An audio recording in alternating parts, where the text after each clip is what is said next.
The old Victorian mansion stood like a rotting tooth against the gray October sky of 1889. Dr. Jonathan Whitmore had seen many disturbing things in his 20 years as a physician, but nothing had prepared him for what lay behind the iron gates of Ravencroft Manor. His horse snorted nervously as they approached the estate nestled deep in the English countryside. Invitation had arrived 3 days ago, written in elegant script on paper, so old it crumbled at the edges. Dear Whitmore, your expertise in matters of the mind is desperately needed at Ravencroft Manor. Come alone. Tell no one. The family honor depends on your discretion, lady. Catherine Ravencroft had almost dismissed it as another wealthy family's attempt to hide their mad relatives from society, but the gold coins that accompanied the letter spoke of genuine desperation as his carriage wheels crunched against the gravel drive. Jonathan noticed how the very air seemed heavier here. The ancient oak trees lining the path were leafless. Despite it being early autumn, their bare branches reached toward the manor like skeletal fingers. Every window in the massive house was draped in black cloth. A chill ran down his spine as he realized this looked less like a home and more like a mausoleum. The front door opened before he could knock. A woman emerged from the shadows within. She was perhaps 40, but her auburn hair was streaked with premature silver. Green eyes held the haunted look of someone who had seen too much. Dr. Whitmore, her voice was barely above a whisper. I am Lady Catherine Ravencroft. Thank you for coming. I wasn't certain you would. She led him through corridors lined with portraits. Jonathan found himself studying the faces of generations of Ravencrofts. Each painting seemed to capture something disturbing in the subject's eyes, a madness that grew more pronounced with each passing generation. Children in the portraits looked old beyond their years. The adults appeared tormented. Our family has been cursed for over 2 centuries, Catherine said as if reading his thoughts. What you see in those faces is the weight of our bloodline, burden we all carry. They entered a drawing room where a fire crackled weakly in an enormous fireplace. The room felt cold, despite them flames. Catherine poured tea with trembling hands. Doctor, I must tell you something that will sound impossible, but I swear on my father's grave every word is true. Our family is dying, not from illness, from something far worse. Jonathan set down his cup. Lady Ravencroft, I specialize in disorders of the mind. Perhaps you could describe the symptoms your family members are experiencing. She laughed, but there was no humor in its symptoms. Doctor, where do I begin? The children who age overnight, the mirrors that show reflections that move independently, the voices that whisper secrets from empty rooms, the dreams we all share, the same terrible dreams. Jonathan felt his scientific mind rebelling against such claims, yet something in her manner suggested she was not delusional. Tell me about these dreams. Catherine walked to the mantelpiece where an ornate mirror hung. Her reflection seemed to flicker for just a moment. Every Ravencroft has the same dream, Doctor. We see our ancestor Lord Edmund Ravencroft standing in a candlelit chamber beneath this very house. He is performing some kind of ritual, and in the dream we can feel his hunger. His terrible hunger. She turned back to him. The dream always ends the same way. We see what he did to obtain the family's wealth, and then we wake screaming. But doctor, the truly horrifying part is this: each time we have the dream, we remember more. If Edmund himself is showing us his secrets, piece by piece, memory by memory. Jonathan pulled out his notebook. When did these experiences begin? They have always been part of our family, but they are getting worse, much worse. My younger brother, Thomas, began having the dreams when he turned 16. That was 3 months ago. He has aged 20 years since then. His hair has gone completely white, and he speaks in a voice that is not his own. He knows things that happened before he was born, things that no living person should know. A sound echoed through the house, footsteps in the corridor above, but they were too heavy to belong to servants. That will be Thomas. Catherine whispered. He walks the halls at night, now searching for something or someone. The footsteps stopped directly above them. Then came a voice, thin and ancient, despite belonging to a 16-year-old boy. Catherine, bring the doctor to the cellar. It's time he learned about our grandfather. It's Time he learned about the pact, Catherine went pale. Doctor, I must ask something terrible of you. Will you come with me to the basement? Will you see what remains of Edmund Ravencroft's legacy? I warn you, once you know the truth, once you see what our family really is, you may never be the same. Jonathan stood his medical training, warred with a primal instinct to flee. But his curiosity was stronger than his fear. Lead the way, Lady Ravencroft does. They walked toward the cellar door. Catherine spoke in hushed tones. Edmund was the youngest son. He should have inherited nothing. But in 1687, his father and two elder brothers died in a single night, all found in their beds, all drained of blood, but no wounds, no signs of violence. Edmund inherited everything, and our family's curse began. She produced an ancient key. What you're about to see, Doctor, what you're about to learn, this is why our family has never spoken of our history, why we have hidden ourselves from the world, why we have lived in shame for 200 years. The cellar door creaked open. A scent rose from the darkness below, sweet and cloying like flowers left too long in a tune. Jonathan struck a match. In its flickering light, he saw stone steps descending into blackness and carved into the wall words in what looked like Latin, but the letters seemed to move in the matchlight, seeming to spell out different words each time he looked. Dr. Catherine whispered, "You certain you wish to continue? Because once we go down there, once you see what Edmund built, you will understand why some family secrets should stay buried." Jonathan descended the first step. The temperature dropped 10 degrees, and somewhere in the darkness below something began to whisper his name, the cellar's secret. The stone steps beneath their feet were worn smooth by centuries of footsteps. Jonathan counted 23 steps before they reached the bottom. His torch cast dancing shadows on walls that seemed to pulse like living flesh. The cellar was larger than he had expected. Much larger, it stretched beyond the boundaries of the house above, as if the manor itself had been built to conceal what lay beneath. Catherine led him through a maze of stone corridors. Their footsteps echoed strangely. Sometimes the echo came before the step, sometimes it never came at all. "This place defies natural law," she whispered. "Edmund built it according to plans he claimed came to him in visions, but we believe the plans came from something else, something that had been waiting." They passed alcoves carved into the walls. Each contained what looked like sleeping chambers, but the stone beds were stained dark and the air around them hummed with an energy that made Jonathan's skin crawl. "How many people died down here?" he asked. Catherine stopped walking. "We don't know. We have found records dating back 200 years, names, ages, but never what happened to them, only that they came willingly, drawn by promises. Edmund made promises of wealth, of power, of eternal life." They turned a corner and entered a vast circular chamber. Jonathan raised his torch higher. The walls were covered in symbols, carved but burned into the stone as if by tremendous heat. The symbols seemed to shift and writhe in the torchlight. At the center of the chamber stood an altar, black stone polished to mirror smoothness. Dark stains covered its surface. "This is where Edmund performed his rituals," Catherine said, "where he fed the thing that gave our family its fortune." Jonathan approached the altar. His reflection in the black stone showed not his own face, but the face of a stranger, a man with Edmund Ravencroft's features and eyes like burning coals. "Doctor, step away from there." Catherine grabbed his arm. "Edmund still influences this place, still reaches out through the stone, still hungers." But Jonathan could not move. The reflection in the altar was speaking, lips moving soundlessly, and somehow he understood every word. "Welcome, Dr. Whitmore. I have been waiting for you, waiting for someone with the knowledge to complete my work, to break the chains that bind me to this place, to free me, so I might walk the world again." Jonathan jerked backward. The reflection shattered like glass, but the voice continued, coming from the walls themselves. "You wonder what I offered my family, what price they paid for their wealth. Look behind the altar. See what remains of my first sacrifice. See what began our legacy against every instinct." Jonathan walked behind the altar.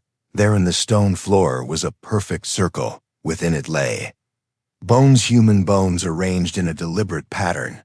But these were not ancient remains. The bones gleamed white fresh, and they were far too small children. Catherine whispered he sacrificed children, his own brother's children, his nephews, his nieces, that is. How our fortune began built on the blood of innocence Jonathan's. Torch flickered in the dying light. He saw movement among the bones, not the bones themselves, but shadows, child-shaped shadows that rose from the circle pointing at him, their mouths open.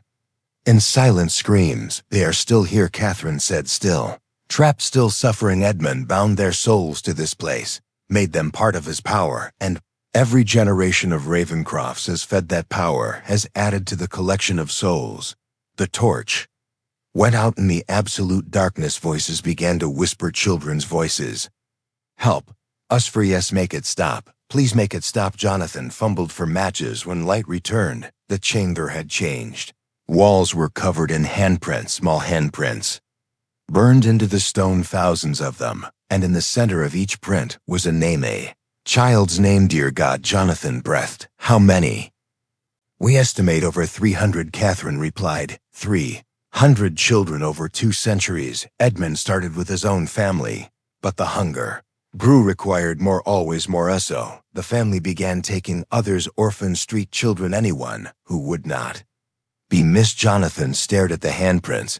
But why would this achieve what was worth such horror? Catherine pointed to an ornate chest near the altar. "Open it, see what our family gained, see what we purchased with innocent blood." Jonathan lifted the lid. Inside were documents, deeds, bank records, investment certificates, evidence of wealth that spanned centuries, wealth that had somehow multiplied impossibly. "Every death added to our fortune," Catherine explained, "but also added to our curse, because the children never left. Their spirits remained demanding justice, demanding payment, and that payment, doctor, is always taken from our own children." A new voice joined the whispers, young but filled with ancient hatred. "Catherine, why have you brought him here? Why have you revealed our secrets? Do you not understand what this means?" Thomas appeared at the entrance to the chamber. But this was not the 16-year-old boy Catherine had described. This was something wearing Thomas's face. His eyes burned with the same fire Jonathan had seen in Edmund's reflection. His skin was pale as bone. His fingers ended in black nails that looked more like claws. "Brother," Catherine whispered, "fight this, fight him. You are stronger than our ancestor. You can resist." Thomas laughed. "There is no resistance. There is only hunger, only the need to feed, and tonight we feed again." He raised his hand. Symbols on the walls began to glow. The altar hummed with power. Whispers of the children grew to screams. "You have served your purpose, Catherine. You have brought us fresh blood. The doctor's knowledge, his life force, will sustain us for decades." Jonathan backed toward the chamber entrance, but the way was blocked not by Thomas, but by shadows. Shadows of all the children who had died in this place. They reached for him with spectral hands, their faces twisted by centuries of pain. "Run," Catherine screamed. "Other passage behind the chest. Find the way out. Tell the world. Tell them what we are." But as Jonathan turned, he saw the truth. There had never been another passage. Catherine had led him here knowing he would never leave, knowing he would become part of Edmund's collection, part of the family curse. "I'm sorry, doctor," she whispered as the shadows closed around him, "but the family must survive. The bloodline must continue, and for that to happen, others must die." The last thing Jonathan saw before the darkness claimed him was Catherine's face, and in her eyes, for just a moment, he saw the same burning hunger, the same inhuman need that had driven Edmund Ravencroft 200 years ago. The whispers grew silent, the shadows retreated, and in the perfect darkness of the cellar, something began to feed the awakening. Jonathan awoke to the sound of children singing a lullaby he had never heard, yet somehow knew every word. His body lay on cold stone, but he felt no pain, only a strange lightness, as if part of him had been carved away. "You are not dead yet, doctor." The voice came from everywhere and nowhere. "But you are no longer entirely alive. You exist between worlds now as we do." Jonathan opened his eyes. The cellar chamber glowed with an otherworldly light. Around him stood the spirits of children, dozens of them, their faces pale but no longer twisted with pain. Instead, they watched him with something Like hope we have been waiting, said a girl who could not have been more than 7, waiting for someone who could see us, someone who could hear our truth. Jonathan tried to sit up. His movements felt sluggish. What happened to me? What did Catherine do? She gave you to the hunger, another child replied. But we intervened. We saved what we could of your soul, though not without cost. Jonathan looked at his hands. They were translucent. He could see through them to the stone floor below. I am like you, a spirit, not entirely. The first girl said, you still have a choice. The ritual was interrupted. Catherine and Thomas think you are dead, but you can still return. Still warn the world if you are willing to pay the price. What price? The children looked at each other.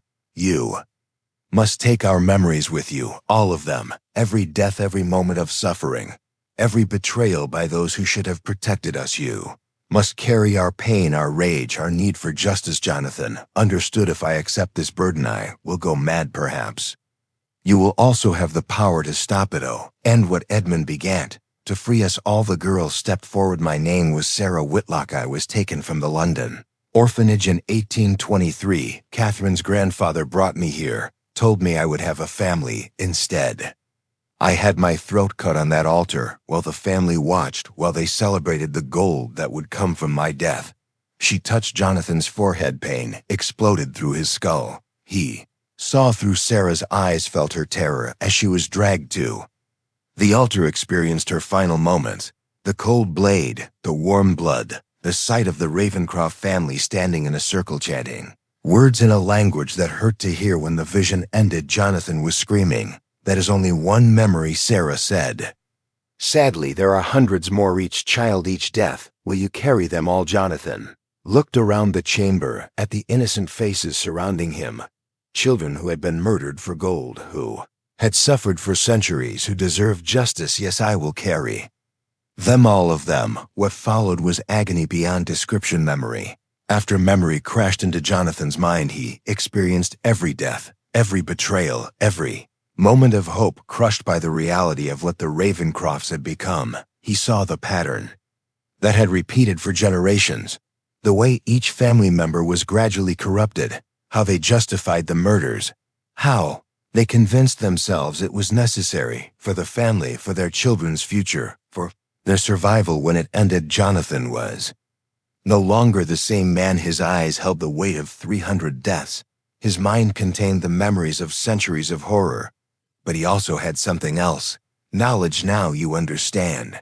Sarah said, the curse is not just about the murders, it is about the choice each generation of Ravencrofts could have stopped, could have refused to feed the hunger. Instead, they chose the easier path. They chose to let others die so they could live in comfort. Jonathan stood. His body felt solid again. The translucent quality was fading. How do I return? How do I warn the world? You must go back the way you came, another child said. But know this, Catherine will sense what has happened. She will know you carry our memories. She will try to stop you, and she will not be alone. Edmund grows stronger each day. Soon, he will not need Thomas as a vessel. He will walk in his own flesh again, fed by 2 centuries of stolen life. Jonathan began walking toward the chamber entrance. Wait. Sarah called. There is something else you must know about the Ravencroft bloodline, about why the curse can never end. What Catherine told you. Edmund sacrificed his brother's children. That was true, but not the complete truth. Also sacrificed his own, his infant daughter, his twin sons, his wife, anyone who shared his blood. Jonathan felt sick, way because the entity he summoned demanded it, required the willing sacrifice of everything he loved in exchange for power over death itself. Edmund agreed, but the entity was clever. It made the curse hereditary, made it impossible to escape. Each generation must feed it or watch their own children waste away. The Ravencrofts do not choose to be monsters. They are forced to become them or lose everything they hold dear. This changed everything. Jonathan had seen the family as evil, but they were as much victims as the children they killed, trapped in a cycle they could not break. There must be a way. There must be something that can end this. There is, Sarah said. But the price is terrible. What is it? Someone of Ravencroft blood must willingly die on the altar, must sacrifice themselves without being coerced, must choose death over continuing the cycle. Only then will the entity be satisfied. Only then will we be free, Jonathan. Thought of Catherine, of young Thomas, of all the Ravencroft descendants who might still be saved. I will find a way. I will end this. We know you will try, Sarah said. But Doctor, the entity knows you are coming. It is already preparing, already twisting the family against you. When you emerge from this cellar, you will find the world above much change. Time moves differently here. What felt like hours to you has been days above. Catherine has had time to plan to prepare, to gather allies. Jonathan reached the chamber entrance behind him. The children began to fade. Remember us, Sarah whispered. Remember our names. Remember what was stolen from us. And when the time comes, when you face the choice, choose justice over mercy, choose truth over family loyalty, choose the many over the few. The voices faded, the light dimmed. Jonathan climbed the stone steps, but the house he emerged into was not the same one he had entered. The very air felt different, heavier, more oppressive, and standing at the top of the cellar stairs was Catherine, but she was no longer alone. Behind her stood three other figures, all bearing the unmistakable features of the Ravencroft bloodline, all with the same burning eyes, the same hungry expression. Welcome back, Dr. Catherine said. We have been waiting, and we have so much to discuss about your new condition, about what you have become, about what you are going to help us accomplish. The drawing room had been transformed. Where once family portraits hung, now there were mirrors, dozens of them, each reflecting not the room, but different scenes, different times, different faces. Jonathan saw glimpses of Edmund's original ritual, of children being dragged through these very halls, of Ravencrofts throughout the centuries, all bearing the same expression of resigned horror. Beautiful are they not, said one of the newcomers, a woman, perhaps 60, with silver hair and Catherine's green eyes. I am Margaret Ravencroft, Carrie's aunt, and these mirrors show us the truth, the complete history of our bloodline. She gestured to the other two figures. My cousins Robert from the American branch, Elizabeth from Scotland, have come because the time approaches, the time when Edmund will walk the earth again, and we need your help to ensure it happens properly. Jonathan felt the weight of 300 memories pressing against his skull. Sarah's voice whispered in his mind.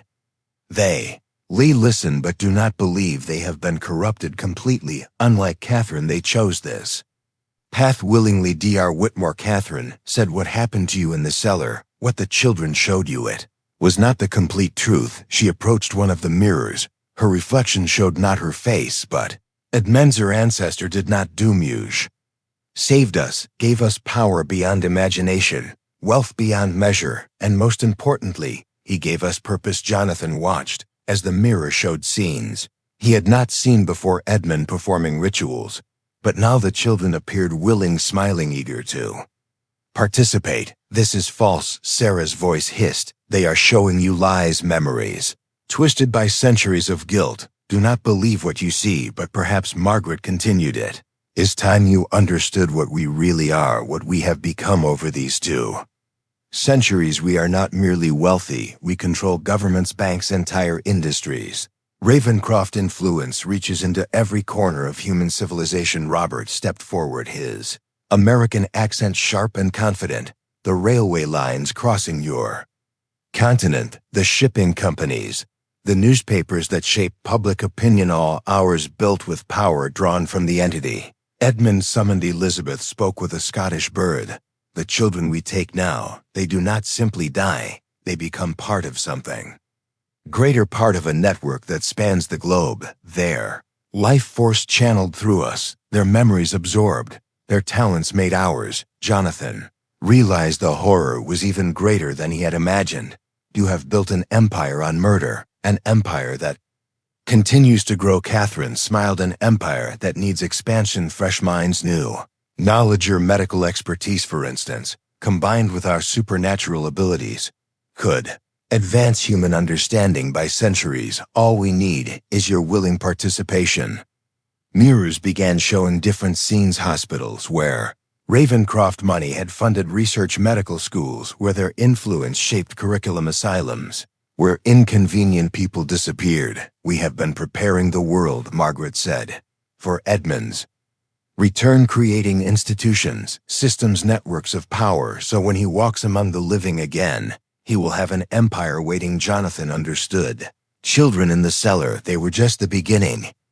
Yes, Catherine replied, a small sacrifice for a greater purpose. Think of what we could accomplish. Disease eliminated, death itself conquered, humanity elevated to something divine, all built on foundations of murder, built on the suffering of innocence.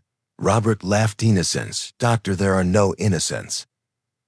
Only the strong and the weak. We have chosen strength, chosen to shape the world, rather than be shaped by it. The children we take, they would have lived meaningless lives. Instead, they become part of something eternal. The mirrors showed more scenes, factories, where workers labored under impossible conditions, mines, where children as young as 6 hauled coal ships packed with human cargo, all bearing Ravencroft symbols. Your industrial revolution, Elizabeth said, your modern age built with our guidance, our influence, our power. Every advancement, innovation has been directed by us for our purposes. Jonathan felt sick. The scope of the corruption was beyond anything he had imagined. But why tell me this? Why reveal your secrets? Catherine walked to the largest mirror in it. Edmund's face appeared, not a reflection, but the man himself, trapped between worlds but growing stronger. Because, dear doctor, your transformation in the cellar, your contact with the children's spirits has given you something we need. You can bridge the gap between the living and the dead. You can help us complete Edmund's return, and in exchange we offer you immortality, power, the chance to reshape medicine itself. Edmund's image spoke, his voice echoing from every mirror. Dr.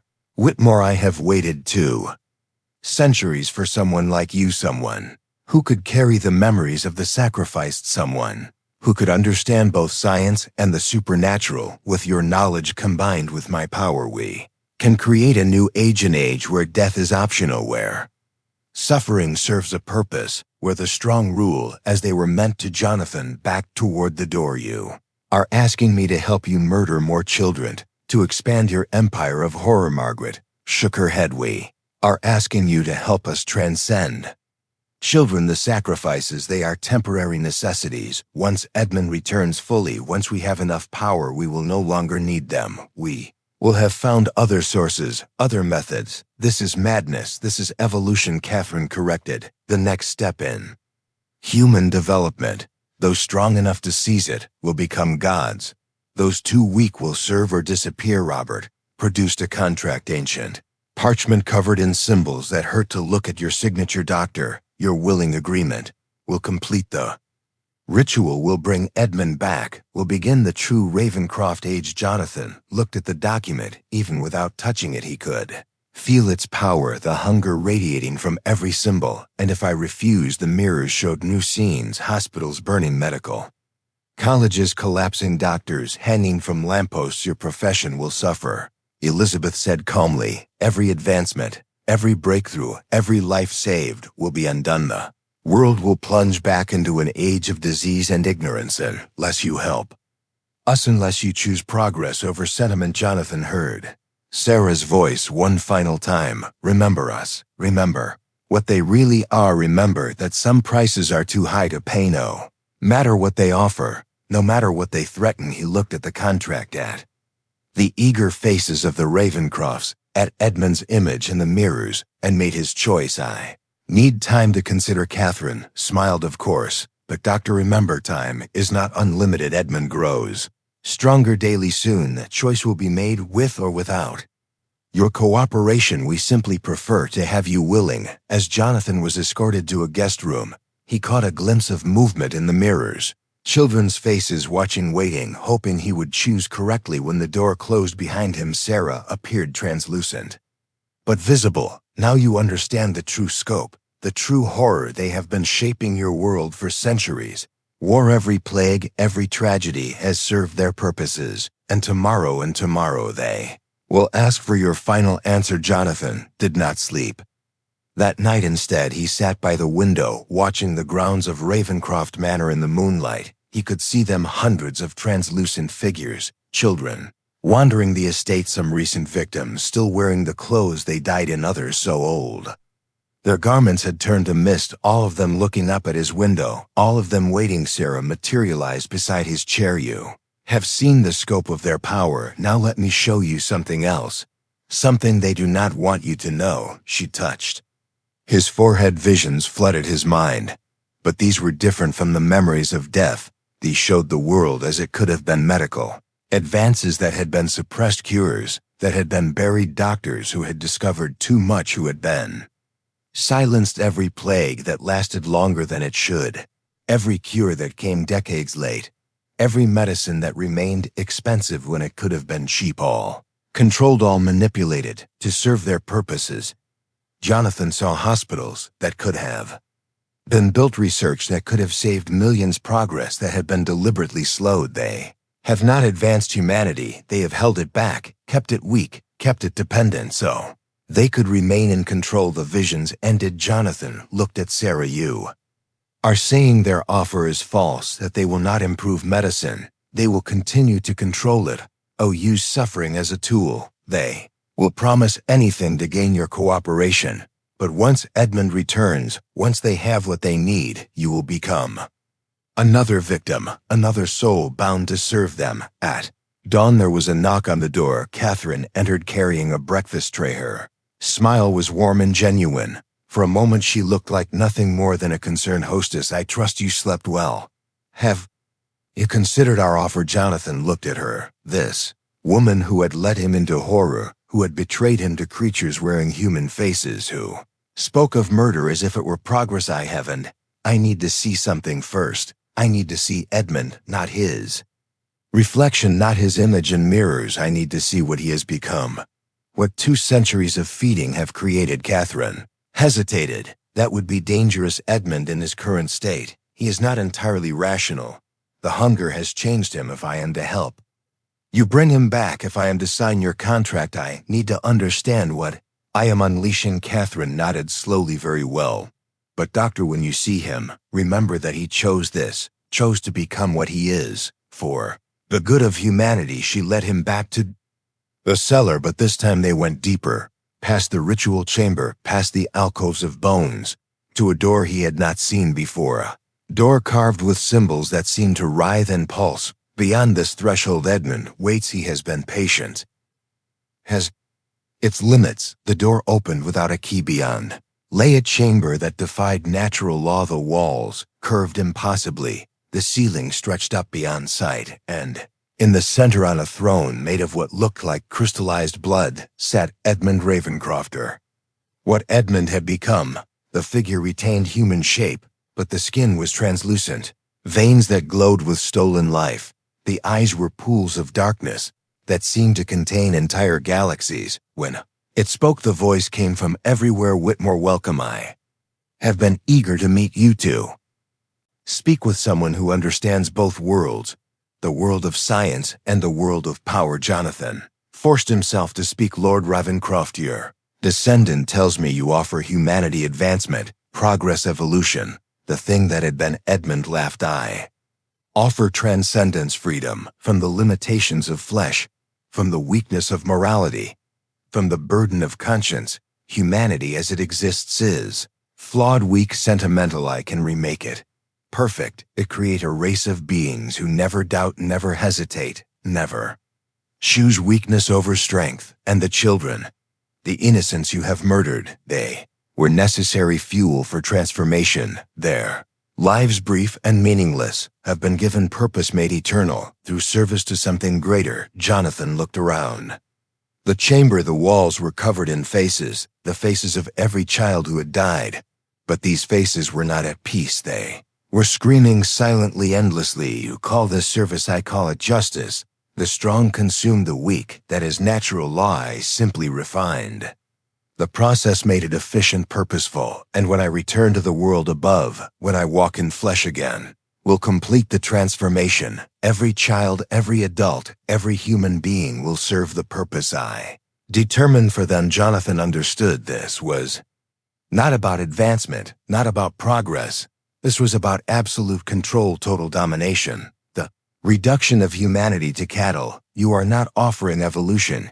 You are offering slavery. Edmund's form shifted, became More solid, more threatening I am offering. Order, purpose, and end to chaos, to suffering, to the messy complications of free will. Humanity will be what I make it. Nothing more, nothing less.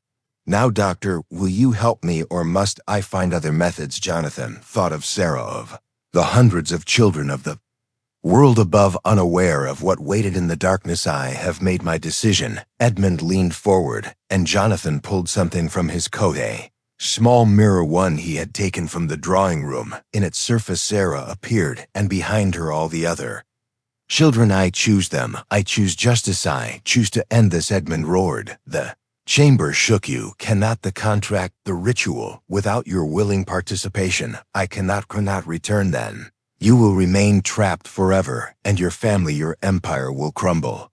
Without their master, the faces in the walls began to move, to push through stone. The children finally free to act, finally able to fight back. You have no power over me, Edmund screamed. I am eternal. I am. His words were cut off as 300 ghostly hands reached for him, pulled at him, began to tear away to centuries of stolen life. Run. Sarah's voice echoed in the chamber. Run. Now, while we hold him, while we reclaim what was taken. Jonathan ran behind him. Edmund's screams shook the very foundations of Ravencroft Manor, and above in the drawing room, the mirrors began to crack. Jonathan burst into the drawing room. As the mirrors exploded, glass shards filled the air like deadly snow. Catherine stood in the center of the destruction, blood streaming from cuts across her face. Her eyes blazed with fury. Not fear. You have doomed us all, she screamed. Edmund was the only thing holding the entity at bay. Without him, without the contract, it will consume everything, everyone, starting with you. Temperature in the room plummeted. Frost began forming on the walls, and from somewhere far below sound rose. Not Edmund's screams, but something else, something infinitely worse. The sound of chains breaking, of ancient bonds snapping, of something vast and hungry. Finally free, Margaret appeared in the doorway, her silver hair now completely white, her face aged decades in minutes. The pact is broken too. 100 years of careful balance destroyed, because you chose sentiment over reason, because you chose the dead over the living. Robert and Elizabeth staggered in behind her, both looking as if their life force was being drained, which Jonathan realized it was. You do not understand, Elizabeth gasped. Edmund was not our master, he was our protection. Entity, he summoned it, was never his servant. He was its prisoner, its guardian, its keeper. The house began to shake, not from Edmund's rage, but from something rising, something that had waited centuries for exactly this moment. The children's rebellion, Catherine whispered, their reclaiming of stolen life as broken. Every seal, every barrier, every protection Edmund built. You wanted to free them. Congratulations, Doctor. You have freed something else entirely. Floor began to crack. Dark tendrils seeped through the gaps, and wherever they touched, reality itself seemed to decay. Paint peeled from walls, wooden furniture crumbled to dust. The very air grew thick and poisonous. Feeds on life.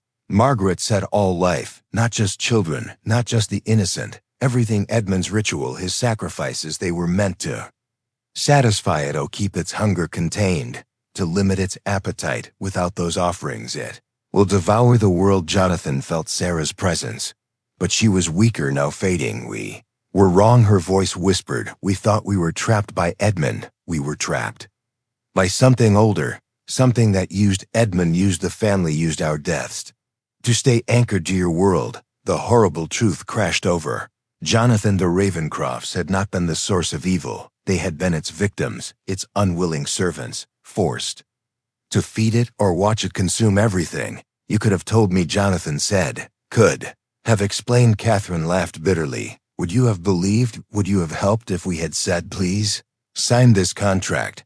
Help us murder children to prevent the end of all existence. Some truths are too terrible to speak. The tendrils were spreading, reaching for the living. Where they touched the Ravencrofts, their flesh began to wither, their strength to fade. There's still time, Margaret gasped. The contract. If you sign it now, if you willingly join your life to ours, we might be able to rebuild the barriers, contain it again. At what cost? More children, more innocence, more centuries of horror. At the cost of preventing the extinction of everything.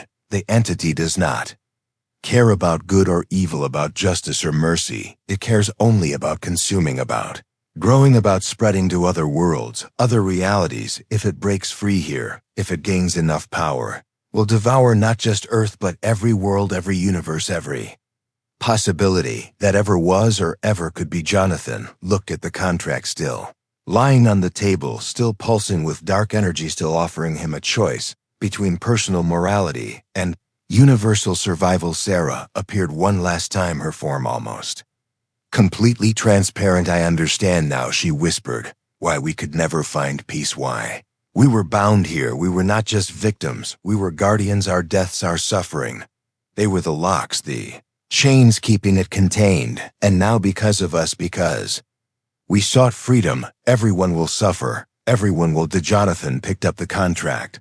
Ancient parchment burned his fingers, but he could read the words now, could understand what they really meant. Not just agreement to murder, but acceptance of eternal responsibility, eternal guilt, eternal service to something that should never have existed. "If I sign this, the children you're suffering, it continues forever." "Yes," Sarah said sadly, "but the world, all worlds, they survive sometimes.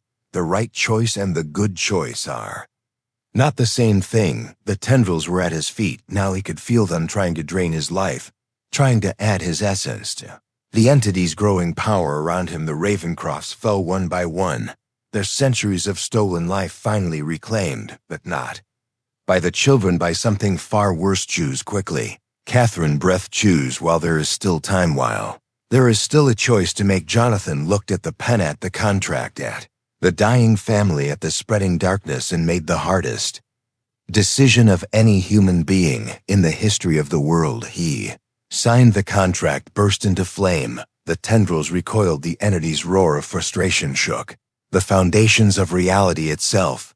But the barriers held, the seals reformed, the prison was rebuilt, and Jonathan Whitmore, physician, humanitarian, good man, became the newest keeper of humanity's most terrible secret, newest guardian of its most necessary evil. Years later, when investigators found Ravencroft Manor, they discovered only empty rooms and a single survivor, a doctor named Whitmore, who claimed to have no memory of what had happened, who had aged decades overnight, whose eyes held the weight of impossible knowledge. He returned to London, opened a practice, treated the poor for free, and every month, without fail, a child would disappear from the worst slums, from places where no one would look, where no one would care, and Dr. Whitmore would weep as he did what was necessary to keep the world spinning for 3 more decades, until his hair turned white and his hands shook, and he trained his replacement, a young doctor named Morrison, who signed a contract written in blood and learned the truth